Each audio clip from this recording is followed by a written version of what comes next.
देखिए, तनवीर हाशमी साहब मौलाना नहीं है, वो एक खानका के सज्जादे हैं। और पूरी यतनाड़ की फैमिली, उसका बावा अम्मा पूरे भी वो दरगाह को चल लेते हैं। बीजापुर का शहर एक ऐसा है, खादर लिंगा की दरगाह है वहाँ। खादर लिंगा सुनेंगे तो वे यहाँ खादर लिंगा का तो बिद्दत ही कहेंगे मुझे। आज भी वो खादर लिंगा की दरगाह उर्स होता।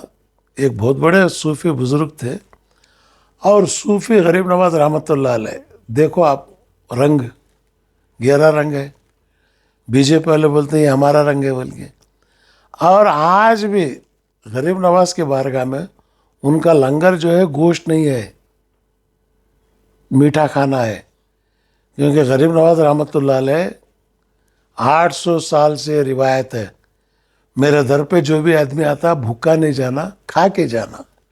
हिंदू भी आता, आज वहाँ हिंदू, मुसलमान, ब्राह्मण, दलित, साध्वी पूरे भी जो है, उमा भारती आज भी दरगाह को जाती है।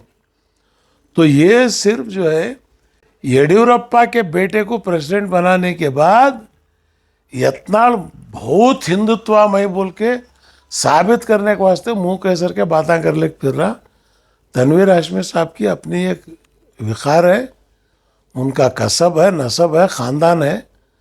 आले औलिया के ख़ानदान के हैं वो। पूरी कौम उनको इज्जत करती। हत्ती गए बाजार, कुत्ते भोंके हजार, क्या फ़र्क पड़ता है? भोंक रहा, भोंकने दो। कुत्ता आदमी को काटता, आदमी कुत्ते को नहीं काटता, इतना ही है।